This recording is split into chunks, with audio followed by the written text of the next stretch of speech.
بسم اللہ الرحمن الرحیم۔ السلام علیکم معزز طلباء کرام، آپ سب کیسے ہیں؟ آج ہم تفسیر بیضاوی کے سبق نمبر 183 کو پڑھیں گے۔ آج کے ہمارے سبق کا عنوان ہے قالوا انا معکم۔ آج کے ہمارے سبق کی عبارت بھی یہیں سے شروع ہوتی ہے، لیکن آج کے سبق میں ہم نے منافقین کا جو مسلمانوں سے خطاب تھا اور جو کفار سے خطاب تھا، ان دونوں خطابات میں جو فرق ہے اس حوالے سے کلام ہوگا، اور اس کے ضمن میں ایک اعتراض ہوگا ان کے اس دو طرفہ خطاب کے ضمن میں، اور پھر اس اعتراض کے قاضی بیضاوی علیہ الرحمہ نے جو 3 جوابات دیے ہیں،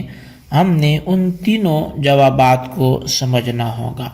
تو یہی ہمارا آج کا سبق ہوگا۔ تو سب سے پہلے ہم اپنے آج کے سبق کی عبارت اور اس کے ترجمے کی طرف بڑھیں گے، اس کے بعد دیکھتے ہیں کہ کیا ہے اعتراض اور پھر کیا ہیں جوابات۔ تو بلا تاخیر ہماری عبارت شروع ہوتی ہے۔ مصنف علیہ الرحمہ لکھتے ہیں قالوا انا معکم ای فی الدین والاعتقاد۔ تو منافقین بولے اپنے شیاطین سے، کیونکہ پیچھے جو ربط ہے وہ برقرار رکھیے گا۔ منافقین اپنے شیاطین سے کہنے لگے کہ ہم تو بے شک ہم تو تمہارے ساتھ ہیں، یعنی دین اور عقیدے میں۔ خاطب المؤمنین بالجملۃ الفعلیۃ والشیاطین بالجملۃ الاسمیۃ المؤکدۃ بإن۔ منافقین نے مومنین سے خطاب کیا جملہ فعلیہ کے ساتھ، اور شیاطین سے خطاب کیا یا ان کو مخاطب کیا جملہ اسمیہ کے ساتھ، وہ جملہ اسمیہ کی جس کی تاکید انا کے ذریعے کی گئی ہے۔ لأنہم قصدوا بالأولی دعوی احداث الایمان وبالثانیۃ تحقیق ثباتہم علی ما کانوا علیہ۔ اس لیے کہ ان منافقین نے پہلے جملے سے ارادہ کیا ہے ایمان کے حدوث کے دعوے کا، اور دوسرے جملے سے اپنے ما کانوا علیہ پر ثابت ہونے کا، یعنی جس پر وہ پہلے تھے اسی مذہب کے ثابت ہونے کا دوسرے جملے سے دعویٰ کیا ہے۔ وَلِأَنَّهُ لَمْ يَكُنْ لَهُمْ بَاعِثٌ مِّنْ عَقِيدَةٍ وَصِدْقِ رَغْبَةٍ فِي مَا خَاطَبُوا بِهِ الْمُؤْمِنِينَ، اور اس لیے بھی کہ ان کو کوئی ایسی رغبت نہیں تھی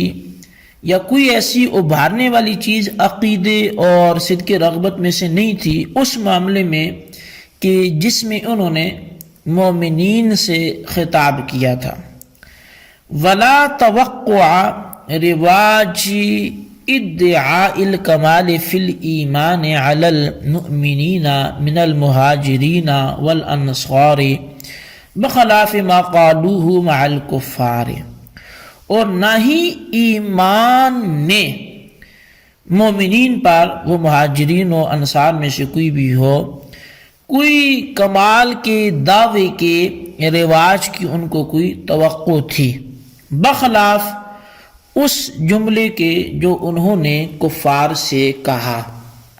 جی طلبہ کرام، یہ تھی ہمارے آج کے سبق کی عبارت اور اس کا ترجمہ۔ آئیے اب ہم اس کی وضاحت کی طرف بڑھتے ہیں۔ اچھا، سب سے پہلی بات تو یہ ہے کہ انا معکم،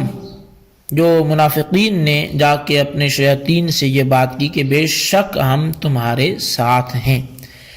تو آپ نے سب سے پہلے یہ سمجھنا ہے کہ انا معکم یہ جملہ اسمیہ ہے، جبکہ انہوں نے جو مسلمانوں سے کہا تھا وَإِذَا لَقُوا الَّذِينَ آمَنُوا، جب وہ ایمان والوں سے ملتے ہیں تو کیا کہتے ہیں؟ قَالُوا آمَنَّا، آمنا ہم ایمان لائے۔ تو اب یہ آمنا جمع متکلم کا صیغہ ہے فعل ماضی کا، تو یہ فعل ہے، اور یہ آپ کو پتہ ہے کہ فعل حدوث پہ دلالت کرتا ہے، کسی چیز میں تجدد و زمان حدوث یہ جو ہیں وہ فعل کے اندر موجود ہوتی ہیں، جبکہ اسم جو ہے وہ دوام و ثبوت پہ دلالت کرتا ہے۔ تو جو ایمان کا انہوں نے دعویٰ مسلمانوں سے کیا تو جملہ فعلیہ سے کیا، اور جو انہوں نے دعویٰ کفار یا اپنے بڑے کبار منافقین جو ان کے شیاطین چیلے جن کے یہ تھے، ان سے جب کہا کہ ہم تمہارے ساتھ ہیں تو جملہ اسمیہ کا استعمال کیا۔ اب وہ چونکہ صاحب لسان لوگ تھے، عربی کو جانتے تھے، تو سوال یہ پیدا ہوا کہ دو جملوں میں یہ فرق کیوں کیا گیا؟ ایک جانب جملہ فعلیہ کا استعمال ہے جہاں ایمان کا دعویٰ کرتے ہیں، دوسری جانب جملہ اسمیہ کا استعمال ہے جہاں یہ عدم ایمان کا دعویٰ کرتے ہیں۔ تو اب اس کا یہ سوال جب بنا تو اس کے جواب میں قاضی بیضاوی علیہ رحمہ نے 3 باتیں ذکر کی ہیں۔ سب سے پہلی بات تو انہوں نے یہ کی کہ مطلب پہلے تو سوال ہی اس کو وضاحت کیا خاطب المؤمنین سے کہ دیکھیں ایک جانب جملہ فعلیہ ہے اور دوسری جانب صرف جملہ اسمیہ ہی نہیں ہے بلکہ اس جملہ اسمیہ کو بھی انا سے مؤکد کیا گیا ہے، کیونکہ انا حروف مشبہ بالفعل میں یہ بھی تاکید کے لیے آتا ہے، تو ویسی جملہ اسمیہ دوام و ثبوت پہ دلالت کرتا ہے، اس کے ساتھ ساتھ تاکید بھی لگا لی۔ تو اب کیا وجہ ہے اس کی؟ تو اس کی وجہ لأنہم قصدوا بالأولی سے صاحب کتاب نے بیان کیا ہے۔ یہ پہلا جواب ہے۔ پہلا جواب اس کا یہ ہے کہ اصل میں انہوں نے جو پہلا جملہ تھا آمنا والا جو مسلمانوں سے کہا تھا، اس میں انہوں نے ارادہ کیا کہ ایمان کے پیدا کرنے کا یا ایمان کے ہمارے اندر آ جانے کا ہم دعویٰ کریں، ہم یہ بات ثابت کرنا چاہیں، ان کو بتائیں کہ ہم نے ایمان قبول کر لیا ہوا، آمنا ہم ایمان لے آئے۔ تو چونکہ حدوث پر دلالت کرتے فعل کے پہلے ہم مومن تو نہیں تھے لیکن اب ہم مومن ہیں، اور دوسرے جملے سے چونکہ وہ دوام و ثبوت پہ دلالت کرتا ہے تو انہوں نے یہ ارادہ کیا کہ وہ کافروں کو شیاطین کو یہ باور کروائیں کہ ہم تو جیسے پہلے کافر تھے، جیسے پہلے تمہارے ساتھ تھے، تو اسی چیز کو ثابت رکھتے ہوئے اسی کو دوام دیتے ہوئے آج بھی ہم تمہارے ساتھ ہی ہیں۔ تو چونکہ دوسرے جملے میں دوام و ثبوت کا معنی ہے اور ان کو مقصود بھی وہی تھا،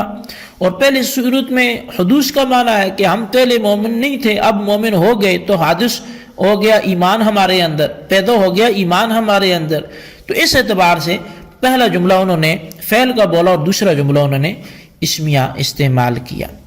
اچھا، اب دوسرا جواب جو ہے وہ یہ ہے کہ ایک تو بلاغت میں ہم پڑھتے ہیں کہ بندہ تاکید وہاں لاتا ہے جہاں سامنے مخاطب جو ہو وہ انکاری ہو، یعنی وہ بات کو سمجھیں کہ قبول نہیں کرے گا، انکار کرے گا، تو وہاں تاکید لائی جاتی ہے۔ لیکن یہی ایک سبب نہیں ہوتا تاکید کا، کبھی کبھی تاکید اس لیے بھی لائی جاتی ہے کہ متکلم اپنے الفاظ میں وہ سچی رغبت رکھ رہا ہوتا ہے اور پوری نشاط کے ساتھ دلچسپی کے ساتھ وہ کہنا چاہ رہا ہوتا ہے، اس لیے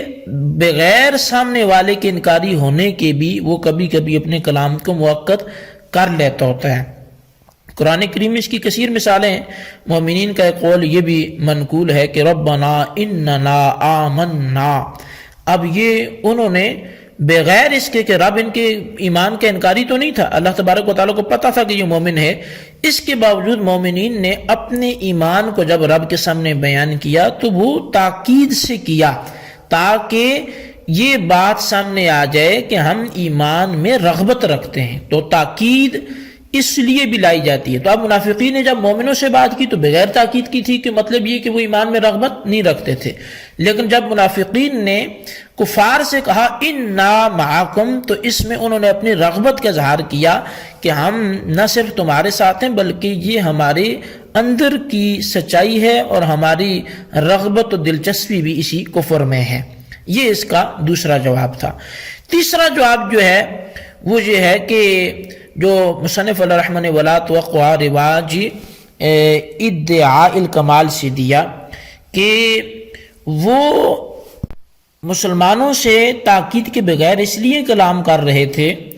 کہ ان کو پتہ کہ ہم نے تاکیدیں لا بھی لی تو انہوں نے کون سا یقین کر لینا ہے، کیونکہ مسلمانوں پر ان منافقین کے اندر کا حال وہ کھلا تھا، ان کو پتہ تھا کہ یہ لوگ منافقین ہیں، یہ دل سے مومن نہیں ہیں، اور اس لیے انہوں نے وہاں زیادہ پھر زحمت بھی نہیں کی اپنا یقین دلانے میں۔ لیکن جب انہوں نے کفار سے بات کی تو ان کو پتہ تھا کہ یہاں ہمارے جو کمال کے ڈنکے بجیں گے کہ ہم ان کے ساتھ ہیں، ہم کامل کافر ہیں، تو ہم مکمل کافر ہیں، جب یہ چیز یہاں رائج ہو سکتی ہے، یہ چیز عروج پا سکتی ہے، تو یہاں تاکید کا فائدہ بھی ہے۔ اس لیے انہوں نے اس معاملے میں تو تاکید سے کام لیا، لیکن جو بات مومنین سے کرنی تھی اس میں انہوں نے بغیر تاکید کے کلام کیا۔ جی یہ 3 وجوہات بیان کی گئی جو صاحب کتاب نے بیان کی، میں نے ان کا خلاصہ آپ کے سامنے رکھا۔ ان تینوں کو آپ نے ضرور لکھنا ہے سوال بنا کے، پھر اس کا جواب بنا کے، لیکن بالخصوص ان سوالات کے آپ نے جوابات بھی ضرور دینے ہیں۔ سب سے پہلا سوال یہ ہے کہ فی الدین اور والاعتقاد کی غرض بیان کریں، اور سوال نمبر 2 یہ ہے کہ کیا تاکید صرف اس لیے لائی جاتی ہے کہ مخاطب انکاری ہے یا کوئی اور بھی سبب ہو سکتا ہے؟ اگر ہے تو اس کو بھی واضح کریں۔ اللہ تبارک و تعالیٰ سے دعا ہے جو کچھ ہم نے پڑھا سنوں سے یاد رکھنے کی توفیق نصیب فرمائے، آمین بجاہ النبی الامین صلی اللہ علیہ وسلم۔